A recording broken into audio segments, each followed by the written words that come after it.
نزدیک سب سے عزت والا کون ہے؟ سب سے عزت والا کیا جو سب سے زیادہ غریب ہے وہ سب سے زیادہ عزت والا ہے؟ جو فٹ پاتھ میں سونے والا ہے، جن کے پاس پیسے نہیں ہے، کیا وہ عزت والا ہے؟ یا جو سب سے زیادہ امیر ہے، جن کے پاس نہ پیسوں کی کمی ہے، لوگ آگے پیچھے گھومنے والے ہیں، یا سب سے زیادہ عزت والا وہ ہے؟ کیونکہ حالات دن بدن سنگین ہوتا جا رہا ہے۔ غریبوں کا ٹھکانہ دیکھے تو پھر حالت ایسی ہوتی کہ اللہ اکبر، ان کا کوئی اپنا کہنے والا نہیں ہوتا، اور امیروں کو دیکھو تو آگے پیچھے لوگ گھومنے لگتے ہیں۔ کیا اللہ کے نزدیک یہ غریب عزت والا ہے کہ امیر عزت والا ہے؟ وہ جن کے آگے پیچھے لوگ گاڑیوں کی لائن لگی رہے وہ عزت والا ہے، یا جو ایسے ہی کہیں بھی کسی فٹ پاتھ میں جا کر، کسی کنارے پہ جا کر، کسی روڈ کے کنارے جا کے مر جائے وہ عزت والا ہے؟ تو اللہ کے نزدیک نہ امیر عزت والا ہے نہ غریب عزت والا ہے۔ رب ارشاد فرماتا ہے ان اکرمکم عند اللہ اتقاکم، تم میں سے اللہ کے نزدیک سب سے زیادہ عزت والا وہ ہے جو سب سے زیادہ پرہیزگار ہے۔ جو سب سے زیادہ پرہیزگار ہے اللہ کے نزدیک سب سے زیادہ عزت والا وہ ہے۔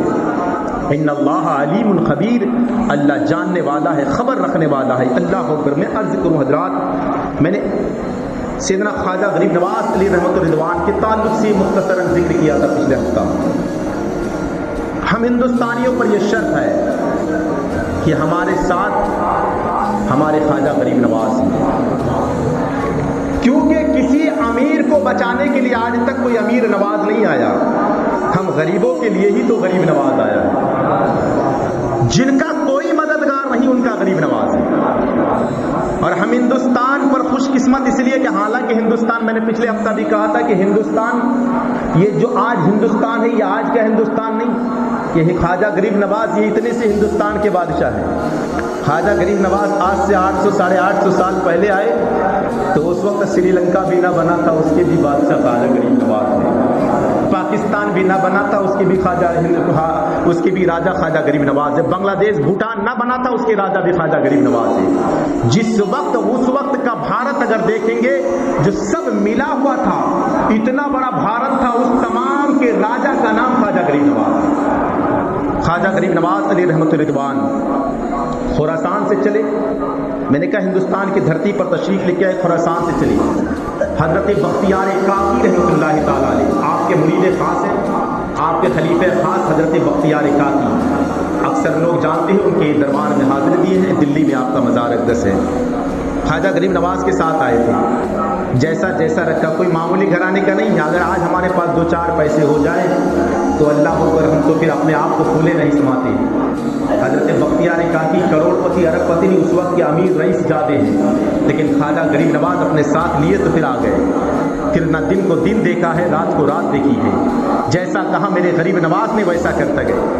اور عالم یہ ہے کہ خراسان کی وادی سے نکلے، حضرت بختیار کاکی فرماتے ہیں کہ حضرت شہاب الدین سہروردی رحمۃ اللہ تعالیٰ علیہ، حضرت احد الدین رحمۃ اللہ تعالیٰ علیہ اور میرے پیر و مرشد حضرت خواجہ غریب نواز بیٹھے ہوئے تھے، اتنے میں ایک بچہ وہاں سے نکلا، بچہ تھا، چھوٹا سا بچہ ہے، 8-10 سال عمر ہے جس کی، اور اللہ والوں کا حال یہ ہے کہ یہاں رہتے ہیں اور لوح محفوظ کا مطالعہ کر لیا کرتے ہیں۔ میرے خواجہ غریب نواز رحمۃ اللہ تعالیٰ علیہ فرماتے، اس بچے کا گزر ہوا، فرماتے آج یہ جو بچہ دیکھ رہے ہو یہ عام بچہ ہے، آج بچوں کے ساتھ کھیلنے والا عام بچہ ہے، مگر ایک وقت آئے گا کہ یہ دلی کا سب سے بڑا بادشاہ بنے گا، دلی کا سب سے بڑا بادشاہ بنے گا۔